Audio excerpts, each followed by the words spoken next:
સુરતમાં વરસેલા અનરાધાર વરસાદે ખાડીપુર જેવી પરિસ્થિતિનું નિર્માણ કર્યું હતું। ખાડીપુરમાં પાણી ઓસરી ગયા બાદ પણ અહીં ગંદકીનું સામ્રાજ્ય ફેલાયું છે। ત્યારે ગંદકી દૂર કરવા માટે કોંગ્રેસના કાર્યકરો દ્વારા સ્વયંસેવક સફાઈ અભિયાન હાથ ધરવામાં આવ્યું છે।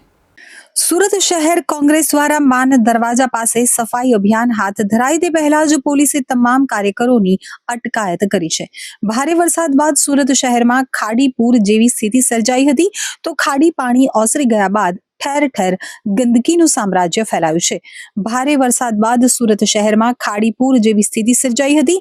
ખાડીનું પાણી ઓસરી ગયું છે તે છતાં પણ શહેરના વિવિધ વિસ્તારોમાં ગંદકી ફેલાઈ ગઈ છે, જેના પરિણામે સ્થાનિક લોકોને તકલીફોનો સામનો કરવો પડે છે અને રોગચાળા જેવી પરિસ્થિતિનું નિર્માણ થયું છે।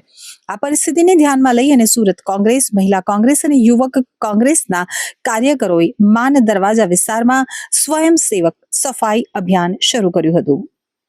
कल्पेश बारोट प्रवक्ता सूरत से जिला कांग्रेस समिति आज महिला कांग्रेस उपक्रमे मान दरवाजा खाते खाड़ी किनारे सफाईनो कार्यक्रम राखवामां आव्यो छे। सूरत महानगरपालिकाना अधिकारी होय के भ्रष्ट भाजप शासक होय मात्र ट्राइफा करवा व्यस्त होय त्यारे सूरत शहर कांग्रेसना आगेवानो महिला कांग्रेसनी बहनों आज जाते आ खाड़ी किनारे सफाई करशे अने अमे आपणी चेनलना माध्यमथी आ शहरना भाजप शासकोने कहेवा मागीए छे के दिन 4 ની अंदर हालમાં પણ જ્યાં ગંદકીના ઢગલા છે, જ્યાં પાણી ભરવાના કારણે જે ગંદકી ફેલાયેલી છે સફાઈ કરવામાં ના આવશે તો આગામી 4 દિવસ બાદ અમારી મહિલા કોંગ્રેસની બહેનો એ તમામ જગ્યા બધી ગંદકીઓ ટ્રેક્ટરમાં ભરીને સુરત મહાનગરપાલિકાના દરવાજે ખાલી કરી આવશે અને જવાબદારી સુરત મહાનગરપાલિકાની રહેશે।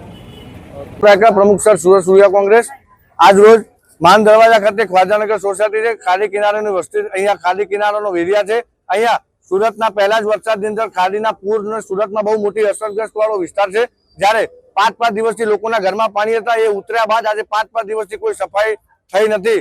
સુરત મહાનગરપાલિકાના શાસકો અને ભારતીય જનતા પાર્ટીના કોર્પોરેટરો સદંતર નિષ્ફળ છે પ્રી મોન્સૂન કામગીરીમાં અને એ લોકો પોતાની તિજોરી ભરવામાં જ માને છે। લોકોની જનતાનો એમને કશી પડી નથી। આવનારા સમયની અંદર શહેર કોંગ્રેસ, યુવા કોંગ્રેસ, મહિલા કોંગ્રેસ, રાજીવ ગાંધી પંચાયતી સંગઠનના સભ્યો સાથે કોંગ્રેસ પાર્ટીની વિચારધારા સાથે આ લોકોના તકલીફમાં ખભેથી ખભો મિલાવીને ઉભા રહેશું। સાફ સફાઈનું અભિયાન આજે ચાલુ કર્યું છે। આ તમામ વિસ્તારોમાં જ્યાં જ્યાં કચરો થયો એકઠા એ બધો કચરો એક ટ્રેક્ટરમાં ભરી મહાનગરપાલિકાની કચેરીએ ઠલવવામાં આવશે। મારું નામ રહીસાબેન શેખ છે, સુરત શહેર મહિલા કોંગ્રેસ પ્રમુખ।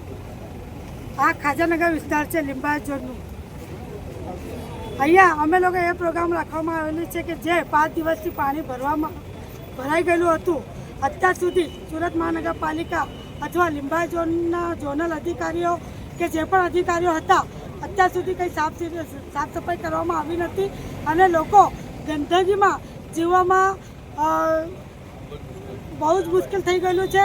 તો એના લીધે યુથ કોંગ્રેસ અને તમામ અમારા કોંગ્રેસના કાર્યકર્તાઓ મળીને આ સાફ સફાઈ કરવાનો અભિયાન અમારે કોંગ્રેસ દ્વારા કરવામાં